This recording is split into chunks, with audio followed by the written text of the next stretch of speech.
નમસ્કાર મિત્રો, ND Gohil YouTube ચેનલમાં તમારું ફરી હાર્દિક સ્વાગત છે। તો મિત્રો, આ વિડીયોમાં આપણે ધોરણ 7 વિષય ગુજરાતીના નવા પાઠ્યપુસ્તક મુજબ કવિતા 4 ચાલો ચરણ ઉપાડોના સ્વાધ્યાયની સમજૂતી અને સંપૂર્ણ સોલ્યુશન મેળવીશું। તો મિત્રો, જો આ વિડીયો તમને ઉપયોગી લાગે અને ગમે તો વિડીયોને વધુમાં વધુ લાઇક કરો, શેર કરો, કોમેન્ટ કરો અને ચેનલને સબસ્ક્રાઈબ તો જરૂર કરશો।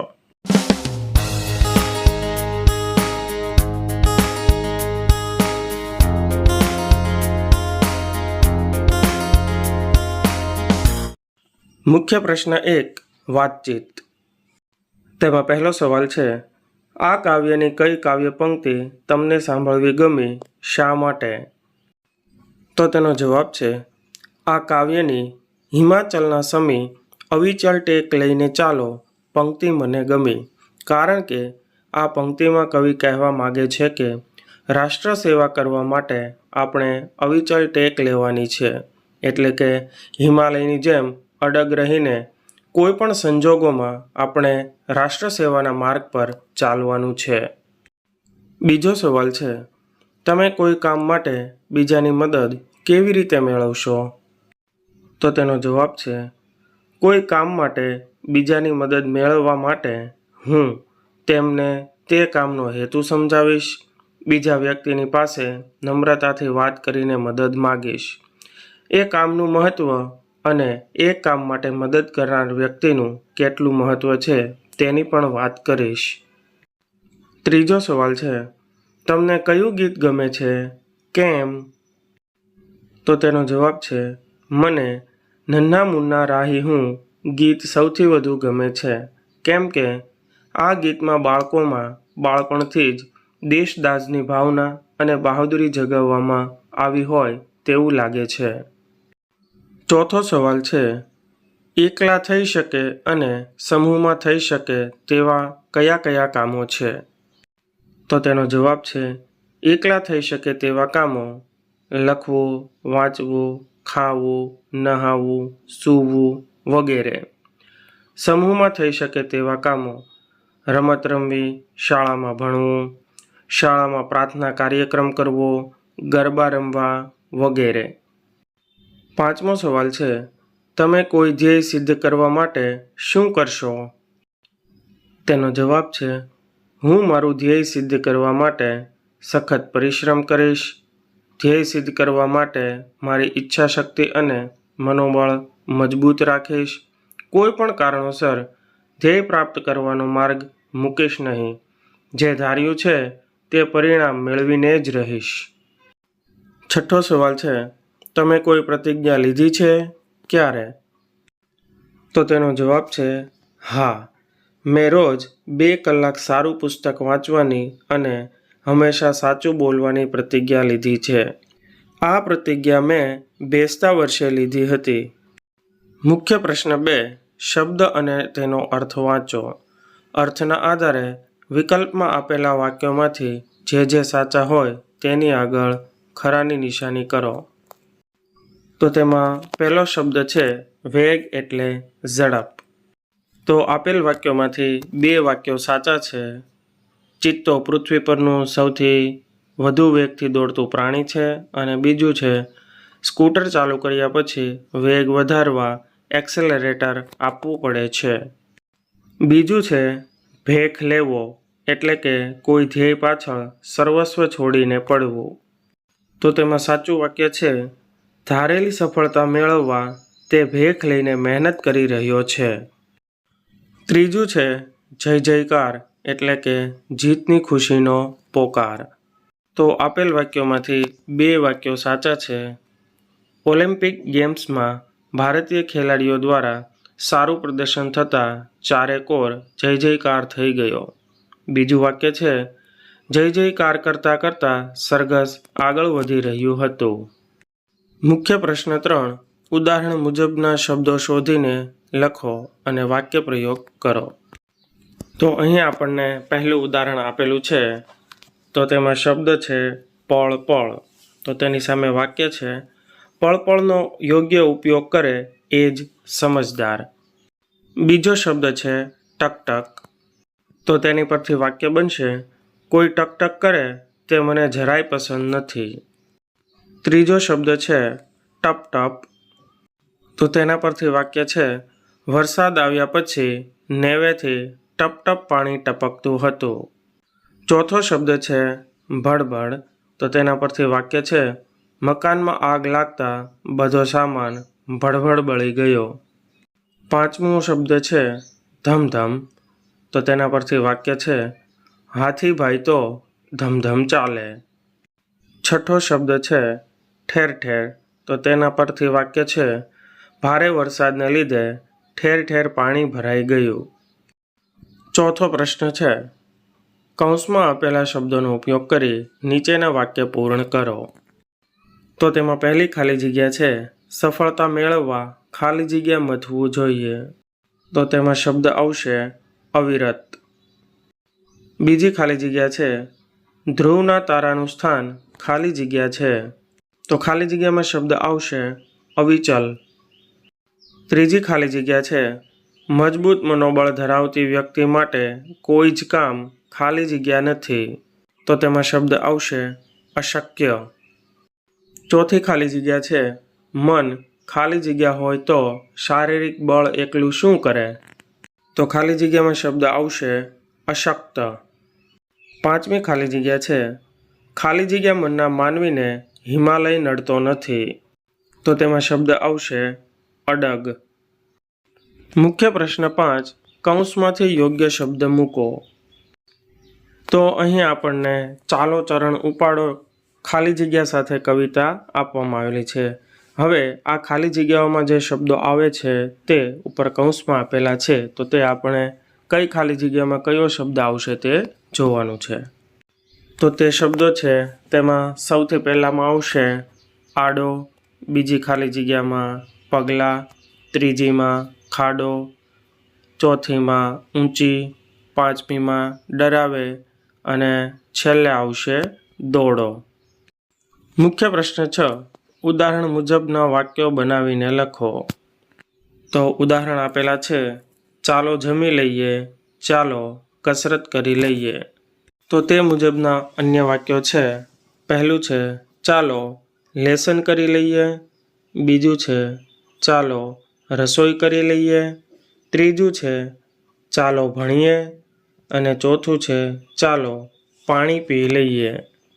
મુખ્ય પ્રશ્ન 7 વાક્યની શરૂઆત ચાલો, દોડો, કહો, બોલો, જુઓ, ઉઠો જેવા શબ્દોથી કરો. તો અહીં આપણને કેટલાક વાક્યો આપ્યા છે જેમાં ઉપરના શબ્દોનો ઉપયોગ કરી અને વાક્ય ફરીથી લખવાનું છે. તો પહેલું વાક્ય છે શ્વાસ ભરીને દોડવા લાગો. તો તે વાક્ય કંઈક આ પ્રમાણે બનશે ઉઠો, શ્વાસ ભરીને દોડવા લાગો. બીજું છે ધ્યાન આપીને વાંચવા લાગો. તો તેનું વાક્ય કંઈક આ પ્રમાણે બનશે ચાલો ધ્યાન આપીને વાંચવા લાગો. ત્રીજું વાક્ય છે સામેના મકાનમાં આગ લાગી. તો તેનું વાક્ય બનશે દોડો, સામેના મકાનમાં આગ લાગી. ચોથું વાક્ય છે ડુંગર કેટલો દૂર છે. તો તેનું વાક્ય બનશે જુઓ, ડુંગર કેટલો દૂર છે. પાંચમું વાક્ય આવશે કહો તમે શું કરશો. છઠ્ઠું વાક્ય છે બોલો આ શું થવા બેઠું છે. મુખ્ય પ્રશ્ન 8 કાવ્ય વાંચો અને પ્રશ્નોના જવાબ આપો. તો તેમાં પહેલો સવાલ છે રસ્તામાં કેવા કેવા સંકટ આવી શકે. તો તેનો જવાબ છે રસ્તામાં કાંટા આવે, કાંકરાઓ આવે, ધોમ ધકતી એટલે કે ગરમ રેતી અને ખાંડા એટલે કે તલવારની ધારે ચાલવા જેવા સંકટો આવી શકે. બીજો સવાલ છે સંકટની પરિસ્થિતિમાં શું કરી શકાય. તો તેનો જવાબ છે સંકટની પરિસ્થિતિમાં હિંમત હાર્યા વગર ધૈર્ય એટલે કે ધીરજ રાખી આગળ વધી શકાય. ત્રીજો સવાલ છે મુશ્કેલ માર્ગ કાપનારે શી કાળજી રાખવી જોઈએ. તો તેનો જવાબ છે મુશ્કેલ માર્ગ કાપનારે હિંમત ન હારવી જોઈએ, સ્વાર્થની ભાવના ન રાખવી જોઈએ તથા શિસ્ત અને શાંતિ દ્વારા સેવાના માર્ગ પર ચાલવું જોઈએ. ચોથો સવાલ છે પંથ તારો કાપીએ જા, દ્વારા શો સંદેશો આપ્યો છે? તો તેનો જવાબ છે પંથ તારો કાપીએ જા દ્વારા સંદેશો આપવામાં આવ્યો છે કે ડગલે ને પગલે સાવધાન રહી પ્રેમ ભાવના ફેલાવી અંતરને અજવાળવાનું છે.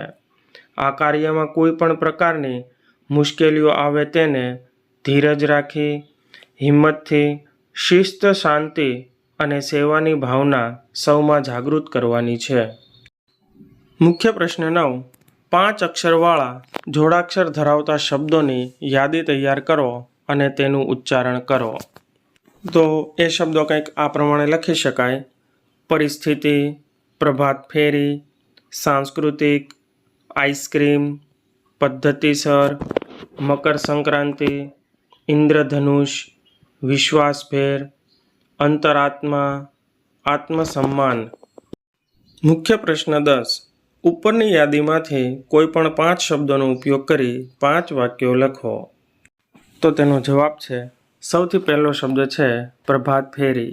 તો તેના પરથી વાક્ય છે પ્રજાસત્તાક દિનના દિવસે શાળાના બાળકો પ્રભાત ફેરી કરે છે. બીજો શબ્દ છે સાંસ્કૃતિક. તો તેના પરથી વાક્ય છે અમારી શાળામાં સાંસ્કૃતિક કાર્યક્રમ યોજાયો.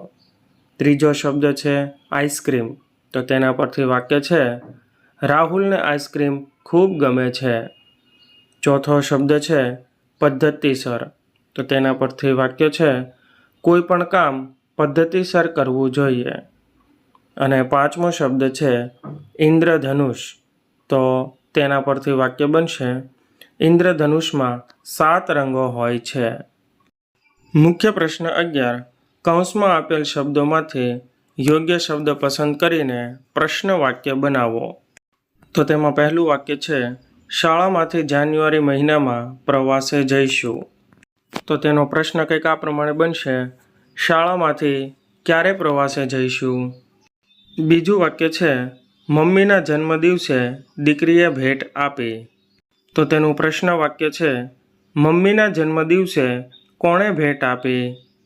ત્રીજું વાક્ય છે અરવલ્લી ગુજરાત રાજ્યનો જિલ્લો છે. તો તેના પરથી પ્રશ્ન બનશે અરવલ્લી કયા રાજ્યનો જિલ્લો છે.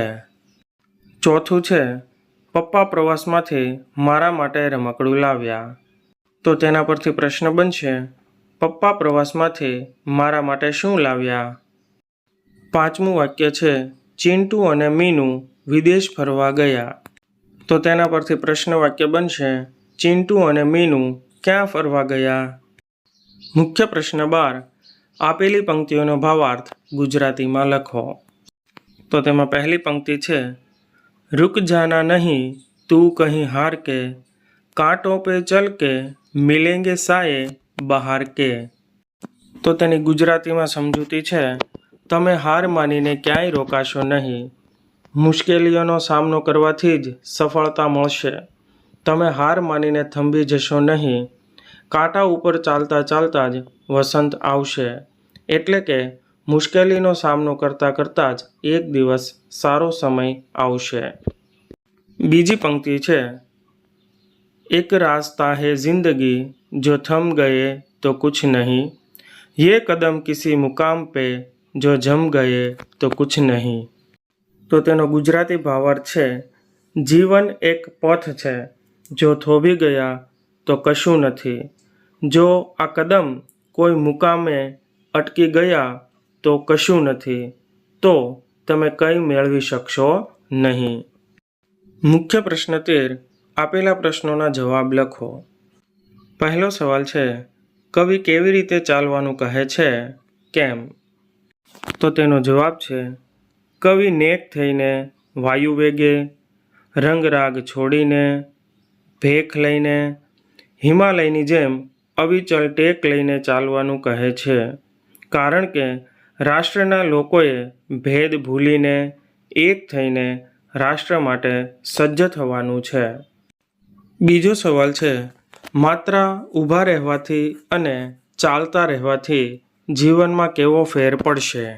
તો તેનો જવાબ છે જો ઊભા રહ્યા ચરણ થંભી ગયા ગતિ અટકી ગઈ તો જીવતે જીવ એ મોત જ છે. પણ ચાલતા રહ્યા ચરણ વણથંભ્યા ગતિશીલ રહ્યા તો જીવન ધન્ય થશે, જીવનનો જય જયકાર થશે. ત્રીજો સવાલ છે, આ કાવ્ય દ્વારા શો સંદેશ મળે છે? તો તેનો જવાબ છે, આ કાવ્ય એક શૌર્ય ગીત છે ને એમાં રાષ્ટ્ર માટે સજ્જ થવા લોકોને હાકલ કરવામાં આવી છે. પડકારો ઝીલવાનું એમાં આહ્વાન છે. ગીત દ્વારા સ્પષ્ટ સંદેશ છે કે રાષ્ટ્ર માટે તન, મન કે ધનથી જ્યાં જેનું જે રીતે સમર્પણ કરવું પડે તે કરીને આપણા નિર્ધારને હિમાલયની જેમ અડગ રહીને સિદ્ધ કરવો.